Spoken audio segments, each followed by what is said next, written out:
আল্লাহু আকবার। Dhaka medical college, আসসালামু আলাইকুম। আমি ঢাকা মেডিকেল কলেজে চান্স পেয়েছি, আমার জন্য দোয়া করবেন। যদি আমার স্বাস্থ্যগত দুর্বলতা অনেক পড়াশোনার কারণে, আমার জন্য দোয়া করবেন সবাই। আমি ঢাকা মেডিকেল কলেজ চান্স পেয়েছি আপনাদের চট্টগ্রাম থেকে। ঢাকা মেডিকেল কলেজ চান্স পেয়েছি আমি 94তম মনে হয়। দেখা এখানে দেখা। আমার মার্ক হয়েছে 282.25। পজিশন হয়েছে 94তম সারা বাংলাদেশে। পড়তে পড়তে মাথা চুলও নেই আমার। কত কষ্ট করেছি, তিনটা টিউশনই সামলাইছি জীবনে। যদি আমার স্বাস্থ্য অনেক দুর্বল, আমি কিন্তু এরকম ছিলাম না। দেখতেছেন আমার শরীরের কি অবস্থা, গায়ে মাংস নেই একদম, সারাক্ষণ পড়ে শুধু। খাওয়া দাওয়া করিনি। আমার পজিশন 94তম। আর ঢাকা মেডিকেল কলেজ ধরিছে। আমি ঢাকা মেডিকেল চান্স পাইছি আব্বা। আব্বা আমি 94তম হয়েছি আব্বা। মা কই? ভালো করেছে দোস্ত, তো কাঁদছিস কেন?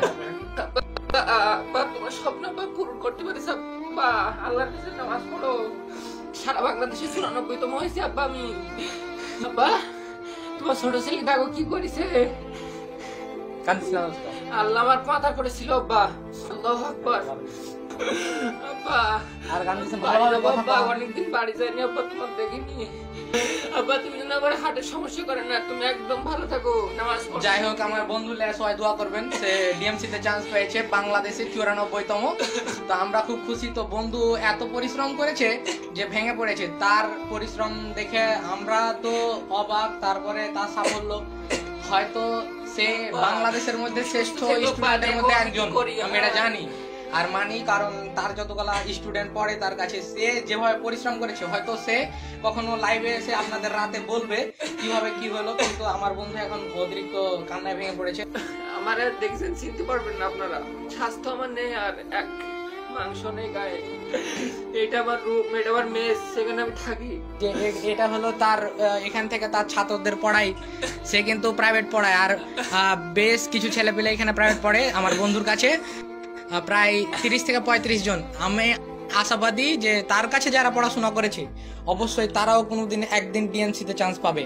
আর আমার এই বন্ধুর সাফল্যতে আমি প্রচুর খুশি। আর সে একবারই ভেঙে পড়েছে, এত পরিশ্রম করেছে যে আর কি বলবো। আপনারা দেখতেই পাচ্ছেন আমার বন্ধুকে। একটাই কথা বলবো যে এরকম মানুষ হয় না। আমি নিজের কাছে থেকে দেখা আমার বন্ধু, আমার বন্ধু, আর আমি একটা বেস্ট ছেলে বলতে হয়। আমি আপনাদের যে গ্রামে আসি কিনা কেন, ছাত্রদের সর্বোচ্চ পরিমাণ আমি চেষ্টা করবো ইনশাআল্লাহ। ভালো করেছি মা। আমি এইদিকে টিপলে তোকে দেখা যাবে, এইদিকে টিপলে। আমি মেডিকেল কলেজে চান্স পাইছি, ঢাকা মেডিকেল। তুমি কোনে ছিলে?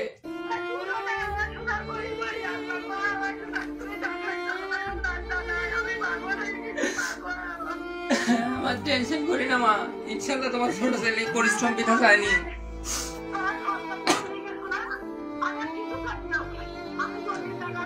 ভালোভাবে কথা বল, না তো আম্মাই ভাবে। ভালোভাবে কথা বল। আন্টি কানতে মানা করেন, ও প্রচুর কানছে। মানে আপনি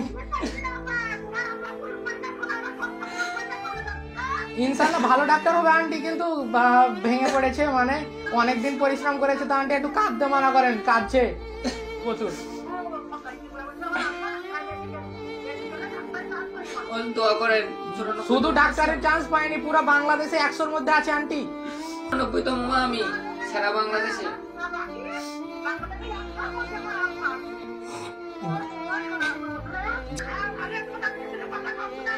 আচ্ছা আচ্ছা আচ্ছা, যাও।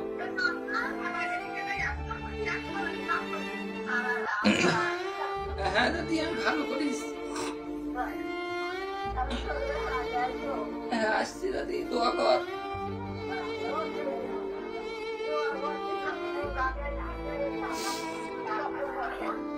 আচ্ছা আচ্ছা, নাও তাহলে মা থাকো। আমি যখন আমার স্টুডেন্টে পড়াতাম, কেউ আমার কাছে পড়তে চাইতো না, বলতেছে তুই নিজে চান্স পাসনি, তুই কিভাবে পড়াবি। আর আমার কাছে যে সকল স্টুডেন্ট আছে, বিশেষ করে ইমরান, নুরি, হাবিব,